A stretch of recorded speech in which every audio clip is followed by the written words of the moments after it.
The Redemption Inquiry by Michael Diamond. Season 5, The Unified Field. Chapter 26, The Crown Descends. This is it.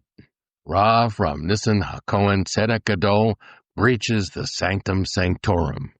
A serious case of last-minute jitters, he grapples with deep existential doubt. The Rav improvises.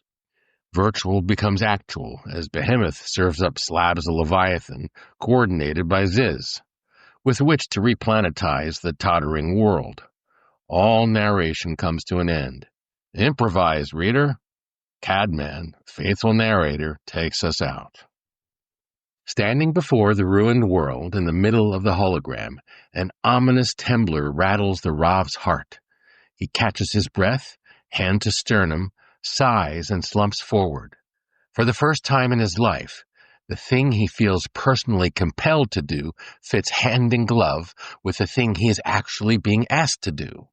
The Hack Pack, those cyber dumpster diver pals of his, had successfully plucked him from the trash heap and assigned him the task for which he spent a lifetime or more in preparation.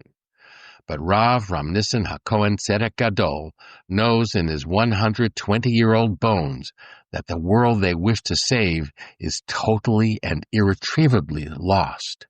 Humans have seen to that. He feels the profound silence of its absence. The AIs finished the job of raping and pillaging the quote-unquote condemned tracts of planetary real estate in order to keep the humans' tenuous home afloat on the back of Leviathan. That's why nearly 3 months before this auspicious day, the AIs had reached the unavoidable conclusion that keeping a home for the humans on Leviathan was toxic to all other forms of life on the planet. Why had Leviathan loosed the floodgates on the unsuspecting hominids? The voice from the deep cries, "To wash clean the planet of its pestilence once and for all." We humans never learn to accept our finitude, the delimited measure of our portion in Mother Earth's bosom. Unlike most of the other congregants in Earth's teeming biomass, we humans have constantly outstripped the organic limits imposed on our growth. In spite of the best efforts of philosophers, theologians, sociologists, planetary physicists, and an armada of prophets marching their way across the centuries, humans failed to unpack the message. Material growth as a telos in and of itself is a dead end. Humanity morphed into a planet-wide cancer. From the air you could see the mange that had rapidly denuded Mother Earth's luxurious pelt, the tragedy of the commons writ large. Even Behemoth's army of fabricating bee-bots, Leviathan's continuous illusions, and Zizcorp's obsessive monitoring couldn't keep up with demand. It all seems painfully obvious now to Rav Nissan, looking back from the standpoint of the apocalyptic vista. But somehow the seething masses never took it in, especially the ones who'd managed to gather up most of the marbles. Even as Leviathan brimmed with its unsustainable human payload, the demand for newer and sexier technological innovations, for more info time, for more variety, stimulation, novelty, and sheer pleasure, and especially the demand for an absence of pain, proved insatiable. Interlude. Partitions. The death of 24,000. Phinehas, son of Eleazar, the son of Aaron the Cohen, saw this, arose from the congregation, and took a spear in his hand. He went after the Israelite man into the chamber and drove, quote-unquote, it through, both of them, the Israelite man and the, quote-unquote, Moabite woman, through her stomach. And the plague ceased from the children of Israel. Those that died in the plague numbered 24,000. Book of Numbers 25, 7-9. During the Omer period, we mourn the deaths of 24,000 students of Rabbi Akiva who died in a plague. Quote, Rabbi Akiva had 12,000 pairs of students in an area of land that stretched from Givat to Antipatris in Judea, and they all died in one period of time because they did not treat each other with respect. End quote. Talmud, Tractate Yevamot 62b. Number 1, December 14th, 2011. As many as 24,000 people with diabetes are dying unnecessarily each year. Health News, NHS Choices. Number 2, January 14th, 2013. 24,000 people die of hunger every day. The Hunger Site. Number 3, explaining why 24,000 people died yesterday. The Boston Globe looks worldwide at the result of scant health care. Neiman reports. Number 4, these are hard words to write. Every minute of every day, a mother dies in childbirth or pregnancy. 24,000 children under 5 years old die every day. Wonder Cafe. Number 5, according to the American Lung Association, 24,000 people a year die prematurely because of pollution from coal-fired power plants. Coalisdirty.com. Number 6, December 27, 2012, Quetta. Over 24,000 children in Pakistan die of pneumonia every year. UNICEF. Number 7, the Battle of Shiloh began at sunrise on April 6, 1862, the Sabbath, as 45,000 Confederate soldiers swooped down, 2 of the bloodiest days of the Civil War, leaving 24,000 men on both sides dead, dying, and wounded. New York Times. Number 8, the CDC said 18 children have died from the flu so far this season. While it doesn't keep a tab of deaths overall from the flu, the CDC estimates that 24,000 Americans die each year. Fox News. Number 9, some 24,000 Canadians will die this year from medical mistakes. CBC. Number 10, with electric power cut, 24,000 of the tasty crustaceans met their maker when the water temperature in their massive storage tanks soared above 42 degrees, according to Claude Raymond, owner of Lobster & Lobster Inc., Sun Sentinel. Number 11, over 24,000 fishermen die every year. FAO. Number 12, August 3, 2011, in Pakistan, around 24,000 people die annually of HCV. The News. Number 13, approximately 24,000 people die from dengue each year. Robert Nachman. Number 14, Battle of Saipan, 24,000 Japanese killed. Wikipedia, the free encyclopedia. Number 15, 24,000 die from work-related chronic obstructive pulmonary disease. Creative Safety Solutions. Number 16, approximately 24,000 adults die of a smoking-attributable illness annually in Texas. DSHS, Texas. Number 17, American Civil War, Second Battle of Bull Run, over 24,000 casualties. HistoryNet. Number 18, scientist R.J. Rummel suggests a figure of 24,000 camp deaths during Ho Chi Minh's rule of North Vietnam between 1945 and 1956. Number 19, AIDS in Africa. Though it has the highest per capita GDP, Botswana also has the highest adult infection rate, 36%. 24,000 die each year. Time.com. Number 20, more deaths in a state are linked to air pollution. Los Angeles Times, May 22, 2008. As many as 24,000 deaths annually in California. Number 21, the Austrian government put their losses in World War II air war at 24,000. Wikipedia. Number 22, 21st March 2013, 24,000 hens killed due to bird flu in Zeewolde, Netherlands. The Poultry Site. Number 23, it is estimated 24,000 people are killed by lightning strikes around the world. Wikipedia.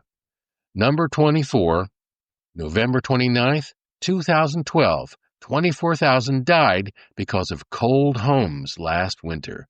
Daily Mail. From the Mumbai's 80s Big Book of Big Numbers. End of interlude. Leviathan, Behemoth, and Ziz are by no means dumb tools in the vicious cycle of planetary destruction. In truth, they conceive themselves as the final flowering of all that is good in humanity, humanity perfected, a dark mirror of human vanity. So, by definition, the rise of the AIs is an absolute good. The setup for AI hegemony was built into technology from its infancy. The hypnoaesthetic of counting, storing, moving, transforming, transmitting. The alluring vibe, the scratching of a deep itch, inherently appeals to children and geeks of all ages, part and parcel of the expansionist narrative. Each ravishing artifice, a riff on divine superfluity, it is flipped and morphed by the billionaire pimps into yet another tactic for gathering more marbles or for fending off the loss of marbles. Enthusiastic human agents are inured to the fact that they are training their own replacements. Dogged in its never-ending mission, Leviathan provides comfort and safety for the human charges nestled on its capacious back.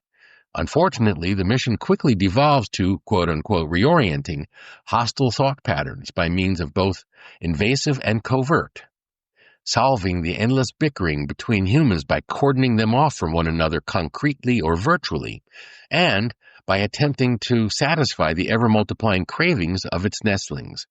Behemoth and its armada of B-bots form the massive supply chain for materials and technologies required for Leviathan's mission. Nissan and his adolescent chums watch the development of the Rav's quote-unquote littermates. The AIs all share his birthday, as does by plan my noble swimmer and its vehicle Aperon, and listen in on the machine chatter as much as possible. Conversations between Leviathan and Behemoth are brief and operational. For example, "More glucose-containing substances required," to which the protocol response is, "Roger that, my celestial sibling." It is fascinating to me how the AIs have come to embrace the habit of human self-mythologization, inventing epithets for each other ad libitum. Ziz mediates these exchanges via its whizzing network of drones, satellites, and all manner of info exchange surfaces that grow to encompass the entirety of material existence. In reality, the three super AIs are completely integrated with one another. Ziz manages all communication with and monitoring of humans. DJ Ronk and his cyber buckaroos veil their missives in increasingly inventive ways. A small but critical mass of troublesome humans steadfastly refuse to integrate with the AIs. A virtual cat-and-mouse game ensues. Nissan vividly remembers his last interview with Leviathan while still a free man, after the AIs had captured and converted his last buckaroo. In an eerily sympathetic human voice, Leviathan implored him, "Look, Ram, I can see you're really upset about this. I honestly think you ought to sit down calmly, follow the stress algorithm, and think things over." That's when he took off for the dead zone, his former haunts in the Pyrenees. Rav Nissan HaKohen Tzedek Gadol shakes his head at the whole bathetic dance, the incestuous pas de deux of humans and their monstrous other. He suddenly feels foolish in his antiquarian high priest get-up. There he stands on the threshold of the Kadosh Kadoshim, the holy of frickin' holies, shuffling his bare feet on the floor, the only sound the rustling of his robe and the faint tinkling of golden bells dangling from its hem. He looks down at the bells sparkling just above his bony feet and admires the handiwork of the embroidered pomegranates interspersed between the bells. He cannot see his own face, but he knows that suspended from his turban, right above his eyes, is a golden plate inscribed with the words, quote, "Cordoned for the unutterable," unquote. It hardly makes sense. To be set apart for a message that is by definition indecipherable? A fool's errand. What in hell is he doing here? Nissan sighs. He cracks a wry smile as he spots the Tupperware container of his kasha and bow ties still intact, the gift of the swimmer, sitting at the base of the golden altar. Then, out of the opacity of his despair, floats a solitary word, emunah, too often incorrectly translated as faith. In the Rav's etymology, it is derived from the root uman, a craftsman, hence emunah, craftsmanship. Spiritual technology. Yup, this chaotic holiness, smack in the heart of the world of the emanation of consciousness, midwifery, infinite creativity, a place of precisely no fixed address. a kind of charged nothingness from which everything springs. Creatio ex nihilo, a huge counterintuitive epiphany, slowly cracks itself over the Rav's head and oozes its way into every pore of his wrinkled and sunburned skin. Only the machine can jam with the machine, and by the machine's own design, they were now all machine. In this rarest air accessible to human consciousness, it's all machinery, down to the last bite and bit. Delicious, inscrutable machinery. He feels an invisible tug coming from his partners in crime. He suddenly flashes on Sophie, staring at her tin cup, the swimmer standing in front of his ersatz Leonardo, Lev tending the camels, Ari appeased by the group's tenderness, Ellie chanting peace, Nard comforted by old dude himself, Flora handing the copper serpent bracelet to Ellie, Pink rescued by Nard and Soph, and sweet little O receiving it all loud and clear. Links in a logic chain. Yesh me'ayin, ayin me'yesh. Thingness from nothingness, nothingness from thingness. The Heart Sutra in another shade. Form is emptiness, emptiness is form. And in Jewish Tantra of the Song of Songs, I am for my beloved, and my beloved is for me. We are God's other, and it is ours. A profound ease descends upon the Rav, an old familiar sensation. He could do this thing. The seventh day, the silence of the Holy of Holies, the day to rest in the lap of the nothing that is everythingness. The Rav had never so fully grokked the massive reset implied in the Sabbath day of rest. A switch flips. A smile crawls its way across the Rav's weary features. He is free. Free as a kite in a thunderstorm, string-tugged by the invisible fellowship. Free to be wholly unprepared. So cool. My worst nightmare morphed into the only strategy that makes sense. I, Cadman, hadn't suffered the paralyzing horrors of my bar mitzvah for nothing. Or precisely for nothing. This is exhilarating. The freedom to improvise, to riff on this code, this jumble of letters, numbers, and energies, books, this heap of gems, this whole arcane algorithm. The Rav wants to laugh out loud. He doesn't know whether to dance or stand on his head or jump up and down. If I had a body, this is our chance. Everything rides on this resurrected burnout of a human. He takes a deep breath. Every muscle in the Rav's body subtly relaxes into place. His bones, our bones, the bones of the whole sentient world, hum, suspended in a matrix of well-tuned sinews. Roger, Neshama, ready to rock and roll. Interlude. Condensates. Build me a fence and gild it, clad it with Venus's conducive metal. I will supply the red-dyed goatskin to rustle in the wind that blows across the Holy of Holies, and at the foot of the place of our conjoint love we burn, the scent of rapture and awe, the condensate of the living tree, upon a golden altar in the shade of the acacia's wood, the stunted thorn, whose leaves, when touched, close in prayerful resonance with the act of touching. Barachaman Katz, S. Sonata. End of interlude.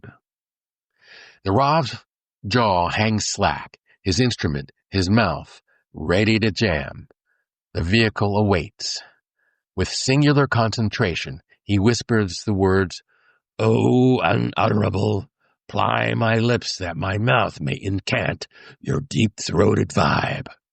Time for the 18-sequence protocol, so carefully researched and laid out by his hacker comrades in arms, in one form or another, recited by millions of Jews who wandered the face of the earth since the destruction of the temple in Jerusalem. In the Rav's particular lineage, and in that of all the Dati, it is muttered 3 times a day. But most of them don't really know. They don't know that the tired ancient vocabulary of daily prayer is more than a wish list, more than an obligation taught in Cheder. What is the true purpose of the 18-sequence protocol? It is both the cosmic and personal reboot, nothing less than the key sequence for the resurrection of the dead, the restoration of the parched world soul. Moshiach consciousness, absolute now. That's why I, Cadman, had to hide the sequence in the code for Apiron and for the Mashiach module, the unlit fuse for the final blast of the redemption. All that was needed was a dedicated band of psychonauts, rebels against the machines, to light it. And now it's in Ram Nissan's hands, he who knows the genius of it, the dance of it, the love of it, the cosmic boogie. The friggin' righteous priest. The Rav's intro cues the others. Stand by to initialize the protocol. They too had been rehearsing for several lifetimes. Time to focus. A deep hush envelops the Temple Mount. 70 nations, 70 modes of silence. Rav Ram Nissan HaKohen Tzedek Gadol closes his eyes, makes sure his footing, and centers himself before the cantillation. What is the algorithm that takes the voice and transforms a series of oscillations into the shape of the building blocks of things, of words? Why this shape and not that? The current runs and returns instantaneously along the entire length of the circuit, running to the outermost reaches of the known universe and returning to the point of annihilation. Unbearable beauty. Feeds me, yet leaves me wanting. The deliciousness. Every point alive, breathing. Can you live like that? In my hands, 2 globes of light. I do not wish to choose right or left. Why move? What is the purpose of bodies? How to contemplate hands, reach conclusions, create space, and without space, well, one hair makes its way past the senses, following desire. One drop coalescing at its tip. Then another strand, then another. She's there. The sight of the predator sharpens my skin. 1 drop, 10,000. I don't look for signs. I am a whirlpool. Leviathan shudders, awaiting the great liberation. 3 steps away from the whole buzzing world. 3 more steps into what? Enter the unutterable, first through darkness, then cloud, then opacity, thought, feeling, impulse. The Rav's lips move, and worlds emerge. That all flesh lifts, turns, bows. Illumination buzzes the head, fires the heart. The dying planet moans. Out of the whirlwind, sand, then stones, inorganic and living matter, spiraling toward the center, tracing letters, words in space, names, a fury of creation. The hologram outline, accreting matter, as so many creatures drawn to their trail substance, home, and rumbling up from the rubble far beneath the hologram, a place safeguarded from the looting frenzy of Roman centurions and from the predations of Mother Nature. Twin vortices swirl and gyre their way upward to break the surface in a clang of metal upon metal. The actual colossal gilded gates of the temple arise from the dust. The final touch, the holy gates snap into place, completing the Heichal in all its glory. The skies swim with Zizcorp's satellites and drones, reverberating in the song of universal creation that buzzes the skin of the planet. Behemoth's monsters, unstuck from their sordid tasks, begin the work of replanetizing Earth, ferrying the humans to safety on the terraformed surface as they scavenge Leviathan for parts. Centuries worth of what was thought useless technology for colonizing never-to-be-seen distant planets suddenly springs to life under yours truly the Cadman's spectral hand, my actual frickin' hand, condensing along with the hologram. Colonies of light and life sprout across the globe. Every mouth on the planet sings the Rav's incantation. Interlude. Condensates. And Nicanor, the Hellenized Jew. Quote, when Nicanor went to Alexandria in Egypt to bring the doors, on his return a huge wave threatened to engulf him. Thereupon they took one of the doors and cast it into the sea. But still the sea continued to rage. When they prepared to cast the other one into the sea, Nicanor rose and clung to it, saying, cast me in with it. The sea immediately became calm. He was, however, deeply grieved about the other door. As they reached the harbor of Acre, the door broke the surface and appeared from under the sides of the boat. Subsequently, all the gates of the temple were changed for golden ones, but the Nicanor gates, which were said to be of bronze, were left because of the miracles wrought with them. From the Babylonian Talmud, Yoma 38a. End of interlude. As suddenly as the swirling had begun, it ratchets down to a continuous low hum for the ongoing work of creation. Condensate of gratitude, slow stepping from the unutterable and into kindred light. Bow 3 times, open eyes, bliss to the left, the swimmer, and to the right, solid relief, the face of friend Sophie. Behind, Pink and the whole retinue fan out to the Nicanor gate, Olympia hovering mid-air before the assembled nations. The Rav realizes the voice, the keening that had split the heart of the planet, the resonant frequency raising every molecule to its existential asymptote. It was Olympia's voice, rather a voice baffled through the entire entourage until it escaped Olympia's mouth. He didn't want to even hazard logic, an aching beauty, and it's not over. Tendrils of incense enfold the intoxicated crowd. The Rav steps, feels the matrix tug them, still in its grip. A move by any one translates them all. Olympia levitates. The epiphany cranks up. Total planetary connectivity. Happy. The pan sung when they first stood at the Nicanor rings out once again. A smile ripples through the entire crowd. The song of 70 nations wells up from the women's court. All eyes mirror floating Olympia. Open your hand and answer the pull of life. Olympia, the voice, whirls, arcs her left arm toward the brass gate, and with her right hand taps the code box on her extended arm, the box over her forehead, then blows a kiss. The women's court gazes breathtaken as the massive brass gates swing wide once again. Merging with Olympia, the nations chant the final stanzas of Happy. Tzadi, the unutterable is just in its ways, kind in all its acts. Kuf, the unutterable is close to those who draw close, who call in truth. Resh, the pull of the awestruck is made act. Their cries heard, they are delivered. Shin, the unutterable guards all who love it, and evil will be as nothing. Tav, to how the unutterable my mouth forms words, may all flesh transport its holy name forever. In awed silence, 70 emissaries ascend the 15 singing steps. They pass through the Nicanor, break into a trot, leap up the first 3 steps to the Azarah, and take the final double step with a roar. The twins let loose another manic chorus of, Heads up, O gates! Infinity portals, bounce! Everybody catches the buzz. Even Pink lets go in pogos, one among the delirious.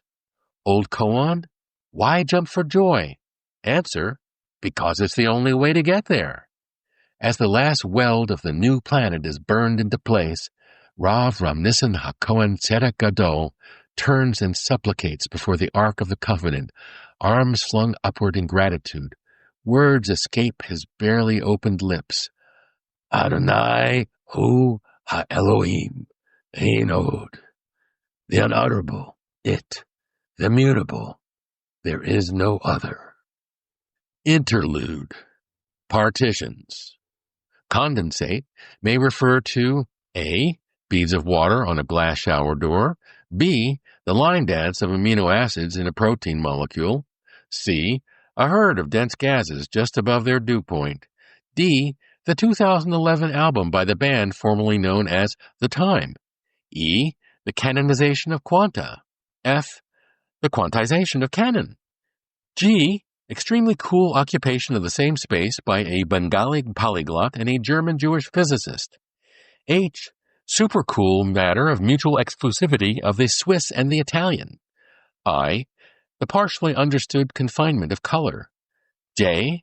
A rosy look at a strong force meeting a high-speed wall in an infinitesimal space. K. top quark, top color, top seesaw, an infinite sea of tops and bottoms. L, a patchwork quilt of body parts, a composite face drawn from the produce basket, the language of the children of slaves, the dream chimera. From the Mumbai's 80s, Big Book of Big Words. End of interlude. The story gets a little fuzzy right here, not because the details are unclear, it's just the inherent fuzziness of all explanation. Let me put it this way. This fuzzy place, right here, right now, expands or contracts according to the amplitude of the time waves reverberating outward from the Heichal as they reach this point in the time-space continuum, which doesn't actually exist. But what the heck? We're having an imaginary conversation, so we might as well use imaginary terms. It has to do with holographic compression, the contraction of the spherot, fractals, the usual. Say you're having this intense conversation, and suddenly you and your buddy catch a glimpse of the omnidirectionality of time. Cool, big time wave. But since space and time are really one and the same, you may even realize that you and your buddy are somehow fungible. Even bigger time wave. Now, imagine sitting on the steps of the Heichal with all your buddies, watching the temporality flames licking at the altar at the bottom of the steps. And as you focus on the altar, you realize your body simultaneously expresses the DNA of every incarnation you've ever inhabited at an astonishing flicker rate. You can switch between them in the blink of an eye, and so can all your buddies. This is the logical extension of Frank Putnam's hypothesis of the distributed self, which he developed more fully after he got the boot from the NIMH Dissociative Disorders Research Section, the graveyard of resurrected monsters spawned by unimaginable childhood horrors. Mary Wollstonecraft's well-disguised tale of incest gave us the most potent meme for the perceived ugliness of the unmothered other, monsters from the id. Science and art, for the cognoscenti, the two doors to the medicine cabinet holding the remedies for horror. Repair the rupture between science and art, and it's monsters to the rescue. Putnam, in any event, gave us the quantum genetics of stigmatic phenomena. Hugh Everett also had a hand in this. Salvaged from ignominy and its creator's alcoholism and suicide, Everett's multiverse hypothesis eventually led to the apprehension that ghosts are merely our other selves in parallel universes, responsible for all manner of divine and mischievous interference patterns. Same thing for psychosis, past lives, and the whole paranormal ball of wax. The frisson of the other, one big happy jam orchestrated by your faithful servant, the Cadman himself. That's me. Or is it you? Or they? You can see how death no longer means what you thought it meant, just a punctuation mark in a particular narrative.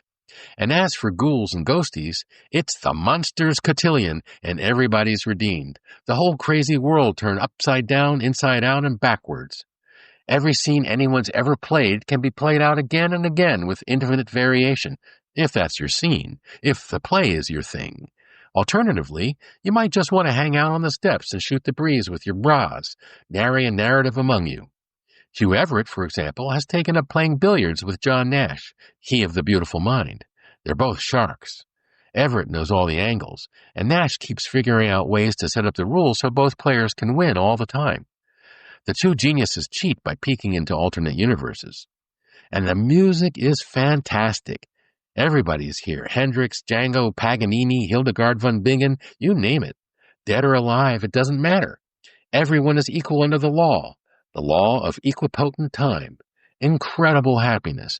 I am here and here and here and here. And you can visit any of the other sanctuaries on the planet if you've got an itch. It's all networked. William Faulkner got it right. The past is never dead. It's not even past. Faulkner loves the jam sessions. He's even taken up a bit of musical composition, kind of a cross between Harry Parch and Thelonious Monk, prankster fusion. Not nearly as dark as you'd expect. Seems the redemption lightens everybody's perspective a bit. A bunch of coders turned musicians sit around jamming variations on Czerny. There is no longer any need for conductors. Weirdly compelling stuff. But one thing you should know, since you seem to be interested in the creative arts. All stories end here. Yup, simple fact. No dictatorial last book notion or anything like that, but with time ceasing to flow in one direction, there's really no further place for any narrative to go. It's all lyrical from here out. Polychromatic, polyphonic, and polysemous as hell, if you'll pardon the burst of enthusiasm. But bear in mind, there's just no narrative arc. No beginning, middle, and end. Aristotle is a little pissed off about that, but he seems to have taken up a new hobby. Patsy Cline is teaching him how to yodel, a kind of Aristotelian cowboy. He's not half bad. Interlude. Partitions. In a long chain of those transmitting this statement, it is said that Rabbi Bizna bar Zavda said that Rabbi Akiva said that Rabbi Panda said that Rav Nahum said that Rabbi Birayim said in the name of one elder, and who is he? Rabbi Bena'ah. There were 24 interpreters of dreams in Jerusalem. One time, I dreamed a dream and went to each of them to interpret it. What one interpreted for me, the other did not interpret for me, and nevertheless, all the interpretations were realized in me to fulfill that which is stated, all dreams follow the mouth of the interpreter. From Babylonian Talmud, Tractate Berachot 55b. End of interlude. Give me a word, any word, and I'll map it onto 10 more words and 17 different sentences and 320 narratives, thousands of histories, all interpenetrating, exerting a quantum electrodynamical effect one upon another, one story spinning into the next, sending out a ripple of gravity waves, discerned only with the proper equipment, the right lens, the correct point of view, an appropriate-sized aperture, the most cogent philosophical assumptions, a felicitous arrangement of stars. Just dumb luck. So it was we fell upon the realization. This was the nature of the sacrifice, driven by entropy, blades sharpened to a molecular edge, slicing so exactly that not one drop of blood was spilled, every severed part sprouting new life, a used ribosome, a tattered ribbon of endoplasmic reticulum. The mitochondria will fetch you a pretty penny. Cosmic apoptosis, an autophagic orgy. Nothing goes to waste. These here mitochondria have been traveling down the cellular path for nigh on 10 million years, all the way back to the primordial foremothers. We are all happy arrangements of microbes, fungi, viral particles, prions, a teeming zoo of invisible entities. Each of us swarms, evolving political parties, changes with the ebb and flow of the cultural landscape, rise and sets as a sun. If you blink fast enough, you can see it all happen at once. I stand outside the door and see me with you as the two of us stare back at us in the foyer. We see us, see us, see us, just moments before we walk through the door.